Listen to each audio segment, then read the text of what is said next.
Here's something nobody tells you. Some ancient humans drilled holes into living people's skulls on purpose while they were awake, and the patients survived. We know they survived because we found the skulls, and the bone had healed afterward, sometimes from multiple holes over many years. Let that sink in. Surgery performed with stone tools on a conscious human being successfully thousands of years ago. The assumption that ancient humans had no answer to pain and injury falls apart. The moment you actually look at the evidence, they had answers. Some of them are genuinely shocking. This is the story of how ancient humans dealt with pain, and it is going to permanently retire the word primitive from how you think about them. Let's start with the myth, because it's everywhere. When you picture an ancient human in pain, you picture pure helplessness, a creature with a broken bone, or a rotting tooth, or a gut full of agony, just enduring it, gritting its teeth, suffering through the dark, with nothing. No options, no relief, just raw animal pain, until the body either healed or gave up. It's a grim, pitiful image, and it makes us feel impossibly lucky to live now, with our pharmacies and our anesthesia. And here's the problem with it. It's mostly wrong. Ancient humans were not passive victims of pain.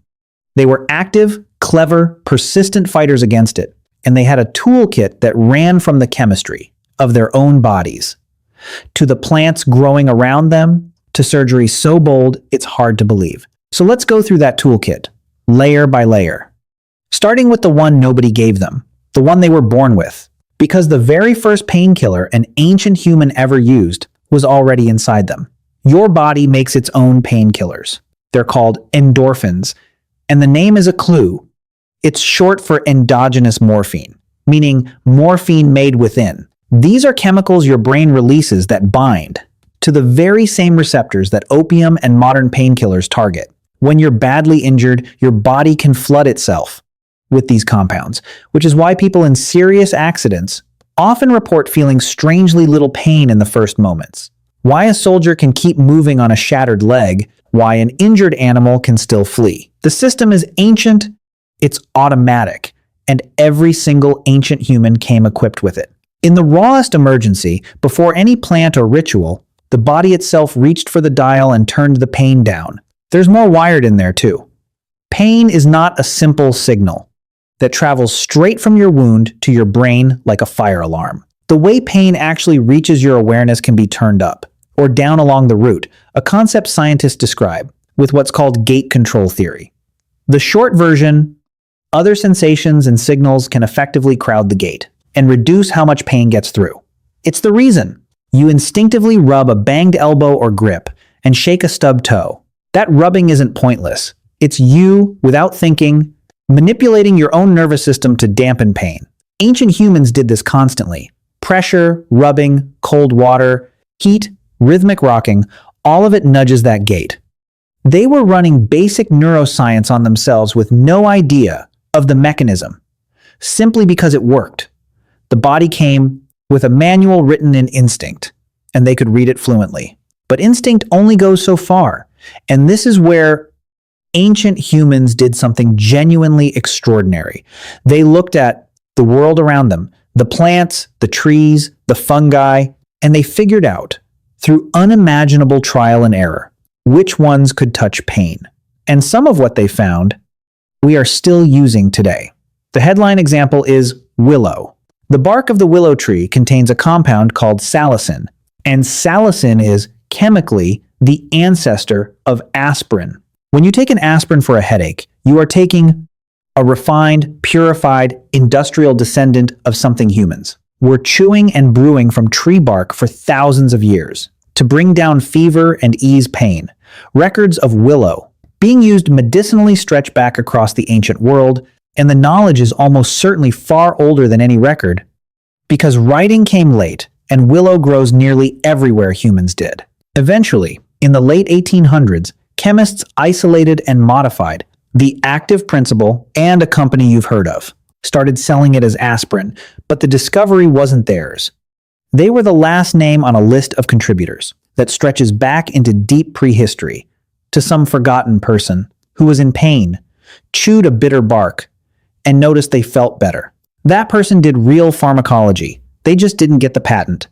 And willow is one entry in a huge catalog. The opium poppy, the source of the most powerful natural painkillers known, was used in the ancient Mediterranean and Near East, its pain-killing and sleep-inducing properties understood and deliberately exploited.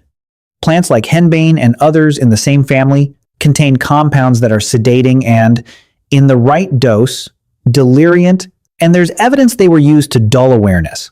Across the world, ancient peoples independently discovered local plants that numbed, sedated, or eased an entire planet's worth of botanical medicine cabinets, each one assembled by people, with no chemistry, no microscopes, nothing but observation, memory, and the willingness to test.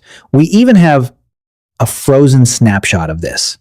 Around 5,000 years ago, a man died high in the Alps, and the ice preserved him, almost perfectly. The body we now call the Iceman. And among his belongings, he was carrying pieces of a specific fungus, birch polypore, which has genuine antimicrobial and medicinal properties. He wasn't carrying it for fun. He had stomach parasites, which we know because we examined his gut, and the fungus he carried is plausibly a remedy. He also has a series of small tattoos clustered on parts of his body that show signs of strain and wear. Joints, the lower back, and a long-running debate suggests they may have been therapeutic, placed deliberately on points of chronic pain, a kind of treatment marked permanently into the skin. Here is a single human being, frozen midlife, and he is carrying a medicine kit and possibly wearing his pain treatment on his body. That is not a helpless creature. That is a person managing his health with real inherited knowledge. Now, let's go back to that opening, because it's time to talk about the skulls. Because the boldest thing ancient humans did about pain and injury wasn't a plant. It was surgery. The practice is called trepanation, and it means deliberately cutting or drilling a hole through the skull of a living person. We have found trepaned skulls across an astonishing range of times and places: ancient Europe, the Americas, North Africa, all over. Some many thousands of years old. And here is the detail that stops everyone. A large proportion of these skulls show clear signs of healing around the hole. New bone had grown back over the edges, smooth and rounded, which only happens if the person lived, often for years afterward. Some skulls show multiple holes at different stages of healing, meaning the same person underwent the procedure more than once and survived each time. This wasn't butchery. This was a survivable medical operation performed with stone or metal tools on conscious patients with a real success rate. In some samples, a majority lived. Why would anyone do this? We can't always be certain, but the leading ideas make grim sense. Some trepanations appear linked to head injuries, a skull fracture, a buildup of pressure or blood beneath the bone. Releasing that pressure can genuinely relieve agony and even save a life, and remarkably, modern neurosurgeons still cut into the skull to relieve pressure on the brain today. The principle is sound. Other trepanations may have been attempts to treat chronic headaches, seizures, or conditions believed to be caused by something trapped inside the head that needed an exit. Whatever the reasoning, the takeaway is the same. Ancient humans were willing and able to perform invasive surgery to address pain and injury, and they got good enough at it that people walked away and lived. Sit with the courage that took on both sides of the stone blade. So we've got the body's own chemistry, a deep pharmacy of plants and genuine surgery. It's an impressive arsenal, but I promised you honesty, the way I always try to. And honesty means admitting the hard part. For all of this, an enormous amount of ancient pain simply could not be fixed. And it was brutal. Childbirth, for most of human history, was dangerous and frequently agonizing, with no epidural, no surgical option that reliably saved both mother and child, nothing but the support of other women, position, breath, and endurance. Toothache was a special kind of hell, because while ancient diets caused fewer cavities than ours, dental abscesses still happened, and an abscess is a deep, throbbing, relentless pain, with no dentist to drain it. Infected wounds, festering injuries, the slow misery of arthritis grinding a joint to ruin over decades, these were the background hum of ancient life. and the plant remedies that helped were partial, inconsistent, and nowhere near a match for what we have now. We should not romanticize this. A lot of ancient existence involved living alongside pain that we would consider unbearable and simply continuing anyway, because there was no alternative. But even here, in the face of pain they couldn't cure, ancient humans had something we tend to overlook, and it might be the most powerful tool of all: each other. Here's something that sounds soft, but is backed by hard science. Pain is not purely physical. The same injury hurts more when you're alone, afraid, and have no idea when it will end, and hurts measurably less when you are safe, comforted, distracted, and surrounded by people who care for you. This isn't wishful thinking, it's how the nervous system works.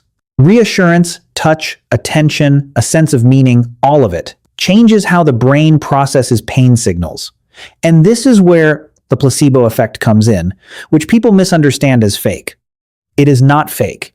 When a person believes they are being helped, their brain can release real endorphins and genuinely reduce real pain. A trusted healer, a confident ritual, a familiar remedy administered with care, all of these could trigger actual, measurable pain relief through the body's own chemistry, even when the substance itself did little. Ancient healers, whether or not their herbs were potent, were operating one of the most reliable painkillers in existence: belief, delivered by someone you trust. And the care was real. We find ancient skeletons with horrific injuries, shattered bones that had fully healed. A healed fracture is a quiet miracle in the archaeological record, because to heal, that person had to survive weeks or months of incapacity, which means someone fed them, sheltered them, kept them warm, and tended them while they could not fend for themselves. We find individuals who lived for years with disabilities so severe they could not have survived alone. The unavoidable conclusion is that ancient groups nursed their injured and their sick. They sat with people in pain, they carried them, they kept them alive through the worst of it. Pain, for an ancient human, was not faced alone, in the dark, the way we imagine. It was faced inside a circle of people who had decided you were worth keeping. And that circle was, itself, medicine. So when you zoom all the way out, how did ancient humans deal with pain? They turned the dial on their own nervous systems, with instinct and pressure and rhythm. They built a planet-wide pharmacy out of bark and poppy and fungus, discovering compounds so effective we still refine them today. They performed real surgery, opening the human skull and bringing patients through it alive. And when the pain could not be beaten, they surrounded it with care, with ritual, with belief, and with the simple, profound fact of not being left alone. That is not the response of a helpless species. That is the response of a brilliant, resourceful, deeply social one, doing extraordinary things with almost nothing.